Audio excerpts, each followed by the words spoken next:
हे hello everyone, कैसे हैं आप सब लोग। और मैं आपकी होस्ट आरती सिंह आज आप लोगों के लिए लेके आई एक बहुत ही बेहतरीन क्लास जिसमें मैं आप लोगों के साथ डिस्कस करने वाली हूँ जो बेसिक्स ऑफ कंप्यूटर है उसके पार्ट 2 के बारे में।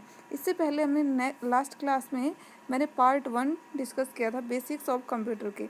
देखिए, जो ये आपकी क्लास है ये आपकी बेनिफिशियल रहेगी एसएससी का एग्ज़ाम अगर आप दे रहे हैं, या फिर आप बैंकिंग का एग्ज़ाम दे रहे हैं, या फिर अगर आप डीएसएसबी पीजीटी। देखिए, डीएसएसबी पीजीटी में आपका फर्स्ट जो आपका चैप्टर वो मतलब मेंशन करके रखते हैं। देखिए, वैसे तो डीएसएसबी अपना सिलेबस कभी भी डिसाइड नहीं करती, वो आपको कभी नहीं बताएगा कि आपको ये सिलेबस पढ़ना है और ये मतलब टॉपिक आपको कवर करने हैं और ये टॉपिक आपको छोड़ने हैं। तो ऐसा कभी भी नहीं होता और ऐसा हो ही नहीं सकता कि आपके मतलब चाहे एग्ज़ाम आपका पीजीटी का हो, चाहे मतलब कितने भी छोटे लेवल का एग्ज़ाम हो या फिर कितने भी बड़े लेवल का एग्ज़ाम हो, कि उसमें कोई एक या दो क्वेश्चन सिंपल आपसे बिल्कुल सिंपल क्वेश्चन पूछे जाते हैं। और जो आपके सिंपल क्वेश्चन होते हैं वही आपके छोटे छोटे कन्फ्यूजन की वजह से गलत हो जाते हैं। तो ये क्लास मतलब डीएसएसबी के लिए, एसएससी के लिए, बैंकिंग के लिए, या फिर आप राजस्थान का कोई भी एग्ज़ाम दे रहे हैं उन सब के लिए बेनिफिशियल रहने वाली है। मैं आपको जो ये क्वेश्चन करवा रही हूँ ये बिल्कुल वन लाइनर फॉर्म में करवा रही हूँ। तो ये मतलब आप कम टाइम में आपका ज़्यादा कंटेंट तैयार होता है इससे। जो ये क्लासेज होती है आपकी वन लाइनर टाइप, इनसे क्या होता है कि आपका टाइम कम लगता है और आपका कंटेंट ज़्यादा तैयार हो जाता है। तो चलिए आज की क्लास स्टार्ट करते हैं। और आज की क्लास स्टार्ट करने से पहले मैं आप लोगों से रिक्वेस्ट करना चाहूँगी कि अगर आप चैनल पर फर्स्ट टाइम विजिट कर रहे हैं तो चैनल को सब्सक्राइब करना ना भूलें। अगर आपको वीडियो पसंद आए तो वीडियो को लाइक कीजिए और अगर आप इस वीडियो को ज़्यादा से ज़्यादा शेयर कीजिए ताकि ज़्यादा से ज़्यादा बच्चों को बेनिफिट मिल सके। तो चलिए स्टार्ट करते हैं। देखिए, मैंने जो आपसे लास्ट क्लास में क्या क्या डिस्कस किया था बिल्कुल बेसिक से लेके चली थी मैं, कि कंप्यूटर शब्द का अर्थ क्या होता है, कंप्यूटर प्रोग्राम क्या होता है। कंप्यूटर प्रोग्राम देखिए इसमें क्या है, जो मेरे नोट्स हैं इसमें मतलब मैं बिल्कुल हिंदी में लेके चल रही हूँ। तो या फिर मैंने जो आपको लास्ट में डेफिनेशन बताई थी लास्ट क्लास में कि कंप्यूटर की किसी विशिष्ट भाषा में लिखे गए निर्देशों के समूह को हम कंप्यूटर प्रोग्राम कहते हैं। बट अगर नॉर्मल बोलूँ, मेरी वाली लैंग्वेज में बोलूँ तो सेट ऑफ इंस्ट्रक्शन। अगर आप इतनी बड़ी डेफिनेशन याद नहीं कर सकते तो आप नॉर्मल सी डेफिनेशन याद कर लीजिए कंप्यूटर प्रोग्राम की, कि set of instruction. Set of instruction ये आपकी कंप्यूटर प्रोग्राम की डेफिनेशन है। सेट ऑफ इंस्ट्रक्शन को हम प्रोग्राम कहते हैं। देखिए, अब नेक्स्ट मैंने आपको बताया था, क्या बताया था, कि एप्लीकेशन के बेस पे कंप्यूटर की टाइप्स कितनी होती है, 3 टाइप्स होती है। ऐसे ही मैंने आपको बताया था नेक्स्ट इससे आकार या शेप के आधार पे कंप्यूटर की टाइप कितनी होती है, 4 टाइप होती है। माइक्रो कंप्यूटर में आपके प्रोसेसर कितने होते हैं। ये क्वेश्चन माध्यमिक बोर्ड की बुक में दिया गया है कि जो आपका माइक्रो कंप्यूटर है उसमें माइक्रो प्रोसेसर बोलूँ या मैं सीपीयू बोलूँ, सीपीयू को माइक्रो प्रोसेसर भी बोला जाता है। तो ये क्वेश्चन माध्यमिक बोर्ड की बुक में बिल्कुल मेंशन किया गया है, तो आप इसको ध्यान रखिएगा कि इसमें आपका एक सीपीयू होता है। नेक्स्ट देखिए, मैंने लास्ट क्लास में क्या डिस्कस किया था आपसे, एटीएम की फुल फॉर्म, डेस्कटॉप पब्लिशिंग क्या होती है, बायो इन्फॉर्मेटिक्स सबसे इंपॉर्टेंट क्वेश्चन मेरे को लास्ट क्लास का यही लगा था कि बायो इन्फॉर्मेटिक्स क्या होता है। अगर आपसे फुल फॉर्म की बात करें तो मैंने कैड की फुल फॉर्म आप लोगों के साथ डिस्कस करी थी और मैं आ गई थी आपकी ये कंप्यूटर की जनरेशन पे। तो मैंने आपको फर्स्ट जनरेशन लास्ट क्लास में कवर करवा दी थी। फर्स्ट जनरेशन मैंने लास्ट क्लास में आप लोगों को कवर करवा दी थी। आज की क्लास स्टार्ट करते हैं हम सेकंड जनरेशन से। तो चलिए स्टार्ट करते हैं।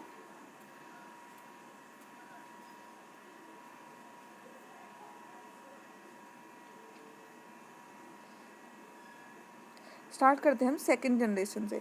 देखिए, सेकंड जनरेशन की अगर हम बात करते हैं, सेकंड जनरेशन की देखिए आपसे ड्यूरेशन नहीं पूछा जाएगा क्योंकि ड्यूरेशन हर जगह अलग अलग मेंशन मिलेंगी आपको। एनसीईआरटी में अलग मिलती है, माध्यमिक बोर्ड अलग मानते हैं, अगर आप गूगल पे सर्च करेंगे तो आपको अलग मिलेंगी। तो वो क्वेश्चन आपसे कभी नहीं पूछा जाता कि सेकंड जनरेशन की ड्यूरेशन क्या थी, फर्स्ट जनरेशन की ड्यूरेशन क्या थी। अगर वो इंपॉर्टेंट होती तो मैं आप लोगों को ज़रूर करवाती। चलिए स्टार्ट करते हैं कि जो आपकी सेकंड जनरेशन थी उसमें मेन इलेक्ट्रॉनिक कंपोनेंट आपका क्या था, फर्स्ट जनरेशन में क्या था। आप कमेंट सेक्शन में कमेंट करके बताइएगा कि जो मैंने आपकी लास्ट क्लास दी थी उसमें मैंने फर्स्ट जनरेशन में मेन इलेक्ट्रॉनिक कंपोनेंट क्या बताया था। क्या बताया था मैंने बताया था आपको वैक्यूम ट्यूब। वैक्यूम ट्यूब आपका फर्स्ट जनरेशन में मेन इलेक्ट्रॉनिक कंपोनेंट था। और सेकंड की बात करें तो सेकंड में आपका ट्रांजिस्टर था। ऐसे ही इसमें लैंग्वेज कौन सी यूज करी गई थी, मशीन लैंग्वेज और आपकी असेंबली लैंग्वेज। मशीन लैंग्वेज और आपकी असेंबली लैंग्वेज। बात करते हैं हम किसकी, मेन मेमोरी की। मेन मेमोरी में आपका मैग्नेटिक कोर या मैग्नेटिक टेप का यूज किया गया था मेन मेमोरी के लिए, यानी कि डेटा को स्टोर करने के लिए आपका किसका यूज़ किया गया था, magnetic core and magnetic tape का यूज किया गया था। नेक्स्ट हम बात करते हैं कि जो इनपुट आउटपुट डिवाइस है उसमें किसका यूज़ किया गया था, उसमें यूज़ किया गया था आपका magnetic tape and punch card का। लास्ट क्लास में मैं आप लोगों को बताना भूल गई थी, पंच कार्ड की डिस्कवरी किसने की थी। आप बताइए, अगर आप लोगों को पता हो तो आप कमेंट सेक्शन में कमेंट कीजिएगा। मैं आपको नेक्स्ट क्लास में बताऊंगी कि आपको आपकी पंच कार्ड की डिस्कवरी किसने की थी। चलिए इसके एग्जाम्पल देखते हैं। सेकंड जनरेशन के आपके एग्जाम्पल क्या क्या रहने वाले हैं, देखिए PDP-8, PDP-8, IBM 1400 सीरीज, यानी कि आपकी 1400 की सीरीज़ थी। ऐसा नहीं था कि 1400 एक ही था IBM का।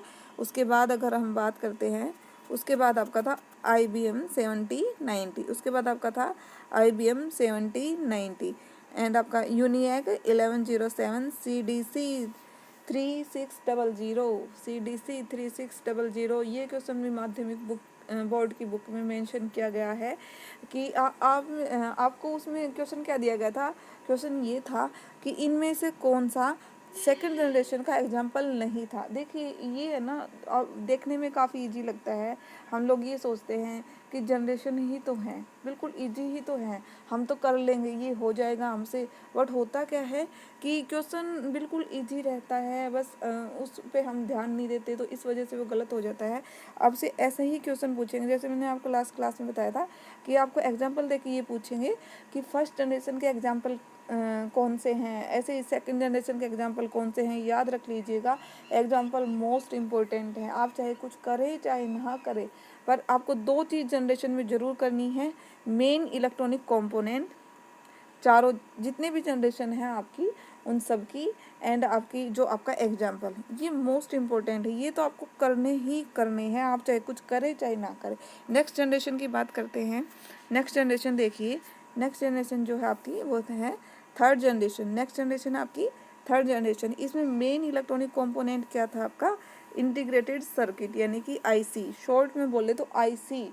और आपके प्रीवियस किसी पेपर में IC की फुल फॉर्म पूछी गई थी।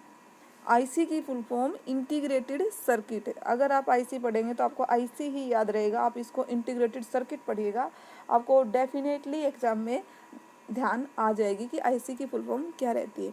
नेक्स्ट आपकी जो प्रोग्रामिंग लैंग्वेज थी उसमें आपका यूज किया गया था हाई लेवल लैंग्वेज का यूज किया गया था। मेन मेमोरी कंपोनेंट क्या थे इसके, लार्ज मैग्नेटिक कोर और magnetic tape, large magnetic core और magnetic tape. Input output device की बात करें तो आपका था magnetic tape, keyboard, pointer, printer, monitor, ये आपके इनपुट और आउटपुट डिवाइस थे। देखिए जो आपका मॉनिटर है, स्क्रीन होती है, वो आपका आउटपुट डिवाइस होती है। बट कीबोर्ड की बात करें तो वो आपका इनपुट, हम कंप्यूटर को इनपुट प्रोवाइड कराते हैं कीबोर्ड से, एंड प्रिंटर आपका आउटपुट हो गया। इसके एग्जांपल्स की बात करें तो देखिए, इसके एग्जांपल्स की बात करते हैं। इसके एग्जांपल जो आपके रहने वाले हैं, IBM 360, IBM 370, PDP-11, PDP-8 आपका एग्जाम्पल था सेकंड जनरेशन का, और PDP-11 आपका एग्जाम्पल है थर्ड जनरेशन का। NCR 395, NCR 395, B6500। नेक्स्ट था आपका यूनिवेक 1108, यूनिवेक 1108। ये आपके थर्ड जनरेशन के एग्जाम्पल थे। मैं फिर से रिपीट कर रही हूँ, इन जनरेशन में आपको आप याद रखना है मेन इलेक्ट्रॉनिक कंपोनेंट क्या था हर जनरेशन का, और कौन सा आपका कंप्यूटर किस जनरेशन का एग्जाम्पल था, ये मोस्ट इम्पोर्टेंट है। नेक्स्ट हम बात करते हैं फोर्थ जनरेशन की। तो देखिए फोर्थ जनरेशन की अगर बात करें तो इसमें जो आपका फोर्थ जनरेशन की बात करते हैं तो फोर्थ जनरेशन में आपकी जो मेन इलेक्ट्रॉनिक कंपोनेंट था वो क्या था, VLSI, यानी कि वेरी लार्ज VLSI, इसका VLSI को इसमें as a main electronic component use किया गया था। इसकी फुल फॉर्म थी very large scale integrated, very large scale integration, ये इसकी फुल फॉर्म थी। और मतलब इसका अगर शॉर्ट में बताऊं तो VLSI किसको कहते हैं कि आपकी एक चिप होती है, सिंगल चिप होती है जिसपे थाउजेंड्स ऑफ ट्रांजिस्टर लगे होते हैं, जिसपे थाउजेंड्स की संख्या में ट्रांजिस्टर लगे होते हैं सिंगल चिप पे। नेक्स्ट हम बात करते हैं इसमें मेमोरी कंपोनेंट क्या यूज किया गया था, सेमीकंडक्टर मेमोरी यूज की गई थी, सेमीकंडक्टर मेमोरी यूज की गई थी लाइक रैम और रोम। रैम की फुल फॉर्म क्या होती है एंड रोम की फुल फॉर्म क्या होती है, रोम की कितनी टाइप्स होती हैं, ये लोग आप मेरे को कमेंट बॉक्स में कमेंट करके बताएंगे कि रैम की फुल फॉर्म क्या होती है, रोम की फुल फॉर्म क्या होती है। और एक मैं आपको क्वेश्चन देती हूँ एज ए होमवर्क कि आप EPROM की फुल फॉर्म बताइएगा। आप EPROM की फुल फॉर्म मेरे को कमेंट सेक्शन में कमेंट करके बताइएगा कि EPROM की फुल फॉर्म आपकी क्या होती है। ठीक है, नेक्स्ट आपकी बात करते हैं कि जो इसमें इनपुट और आउटपुट डिवाइस थे वो क्या क्या थे, आपके पॉइंटिंग डिवाइस थे। क्या क्या था आपका जो इनपुट और आउटपुट था वो आपका क्या क्या था, पॉइंटिंग डिवाइस था, ऑप्टिकल स्कैनिंग थी, ऑप्टिकल स्कैनिंग थी, कीबोर्ड, मॉनिटर, ये आपके इनपुट और output use as a input output device use किए गए थे। नेक्स्ट हम बात करते हैं फोर्थ जनरेशन के example, IBM PC, star 1000, Apple 11, क्या था आपका, Apple 11, star 1000, IBM PC, Apple Macintosh, ये इसके आपकी फोर्थ जनरेशन के एग्जांपल रहने वाले हैं। नेक्स्ट जनरेशन देखिए, जो आपकी जनरेशन थी नेक्स्ट वो थी आपकी फिफ्थ जनरेशन। क्या थी आपकी फिफ्थ जनरेशन। तो देखिए फिफ्थ जनरेशन में जो आपका main electronic component as a main electronic component क्या यूज किया गया था, क्या यूज किया गया था इसका, ULSI। फोर्थ जनरेशन में आपका VLSI और इस उसका क्या था वेरी लार्ज, और इसका क्या मीनिंग है अल्ट्रा लार्ज स्केल इंटीग्रेशन। उसका था वेरी लार्ज स्केल इंटीग्रेशन, उसका क्या था वेरी लार्ज स्केल इंटीग्रेशन। अब हम बात करते हैं, देखो ये जो आपके फिफ्थ जनरेशन है ना, ये आर्टिफिशियल इंटेलिजेंस पे बेस्ड है। जो प्रेजेंट में है वो फिफ्थ जनरेशन चल रही है और ये आपकी AI पे बेस्ड है। और अगर हम AI की बात करें तो आपका जो लास्ट कंप्यूटर अनुदेशक का एग्जाम हुआ था राजस्थान में, उसमें आपसे पूछा गया था कि AI के फादर कौन थे। AI के फादर थे जॉन मैकार्थी। AI के फादर कौन थे, जॉन मैकार्थी, ये AI के फादर थे। और अगर आपसे ये पूछ ले कि फिफ्थ जनरेशन बेस्ड किस पे AI पे है और यूज किसका किया था इन्होंने, ULSI का, यानी कि ULSI यानी कि आपके जो पैरेलल प्रोसेसिंग मेथड यूज करता है, ULSI parallel processing method use करता है। अब पैरेलल प्रोसेसिंग मेथड क्या होता है कि एक समय में एक से अधिक टास्क रन करना, एक समय में एक से अधिक टास्क रन करना, इसको हम बोलते हैं पैरेलल प्रोसेसिंग। कि आपका एक टास्क तो आपका चल ही रहा है, उसके साथ ही सेम टाइम पे आपका दूसरा टास्क भी चल रहा है, उसी टाइम पे आपका तीसरा टास्क भी चल रहा है, तो ये है आपका पैरेलल प्रोसेसिंग मेथड। नेक्स्ट इसमें जो लैंग्वेज थी वो कौन सी यूज की गई थी, आपकी जो लैंग्वेज थी वो यूज की गई थी अंडरस्टैंडेबल नेचुरल लैंग्वेज का यूज किया गया था, या फिर मैं कहूँ कि ह्यूमन लैंग्वेज का। देखो अभी आपने नोटिस किया होगा कि जो हम अपने कंप्यूटर को इनपुट प्रोवाइड कराते हैं वो हम अपनी लैंग्वेज में कराते हैं, जैसे कि हिंदी में टाइप करते हैं या फिर हम अब इंग्लिश में टाइप करते हैं। तो देखिए ये हम मतलब ह्यूमन लैंग्वेज है अपनी, हम ह्यूमन लैंग्वेज में कंप्यूटर को इनपुट प्रोवाइड करा सकते हैं। और जो मतलब देखिए अब जो आपका कंप्यूटर है वो सिर्फ 0 और 1 की फॉर्म में ही आपका इनपुट एक्सेप्ट करता है, डेटा एक्सेप्ट करता है, बट वो उसका अंदर का प्रोसेस है कि वो उसको बाइनरी में चेंज करेगा, बट हमने तो उसको अपनी लैंग्वेज में इनपुट प्रोवाइड कराई है ना, तो इसलिए हम बोलते हैं कि जो आपकी लैंग्वेज थी वो कौन सी थी, ह्यूमन लैंग्वेज थी। नेक्स्ट हम बात करते हैं इनपुट और आउटपुट के लिए क्या यूज़ किया गया था। इसमें टच स्क्रीन, आप लोग समझते होंगे कि हम टच स्क्रीन से भी इनपुट दे सकते हैं और हमें उससे आउटपुट भी मिलती है।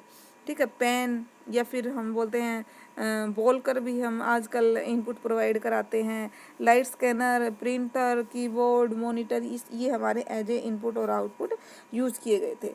नेक्स्ट हम बात करते हैं, तो देखो इसके एग्जाम्पल क्या है। इसके एग्जाम्पल तो आपको लर्न करना काफ़ी इजी रहेंगे क्योंकि हम अपने डेली रूटीन में उन सबको यूज करते हैं। देखिए laptops, tablets, desktop, desktop, tablet और आपका स्मार्टफोन, ये आपका इसके एग्जाम्पल रहने वाले हैं। ज़्यादा आपको प्रॉब्लम होगी एग्जाम्पल लर्न करने में फर्स्ट, सेकंड, थर्ड, 3 जनरेशन के एग्जाम्पल करने में आपको लर्न करने में प्रॉब्लम रहने वाली है। तो आप उनको अच्छे से लर्न कीजिएगा, तीनों जनरेशन के एग्जाम्पल, क्योंकि ऐसा क्वेश्चन भी दिया जा सकता है आपको एग्जाम में कि आपको है ना 3 तो एक जनरेशन के दे देंगे और एक आपको दूसरी जनरेशन का दे देंगे और आपसे पूछ लेंगे इनमें से कौन सा कंप्यूटर सेकंड जनरेशन का नहीं है या फिर थर्ड जनरेशन का नहीं है या फिर फर्स्ट का नहीं है। ऐसा क्वेश्चन आपसे पूछा जा सकता है। एआई के फादर कौन है? जॉन मैकार्थी है। और मैंने आपसे होमवर्क क्या दिया है, आप कमेंट सेक्शन में कमेंट करना है आप लोगों को कि जो रोम है उस रोम और रैम की फुल फॉर्म आपकी क्या रहने वाली है, ईपी रोम की फुल फॉर्म क्या रहने वाली है। और मैंने आपको बताया था पंच कार्ड की डिस्कवरी किसने करी थी, ये अब मैं आपको नेक्स्ट क्लास में बताने वाली हूँ। आज का वीडियो आपको कैसा लगा है कमेंट सेक्शन में कमेंट करके ज़रूर बताइएगा। अगर वीडियो आपको पसंद आए तो वीडियो को लाइक कीजिएगा। चैनल पे फर्स्ट टाइम विजिट कर रहे हैं तो चैनल को सब्सक्राइब कीजिएगा। आज के लिए इतना ही, मिलते हैं एक नेक्स्ट क्लास में। Thank you so much.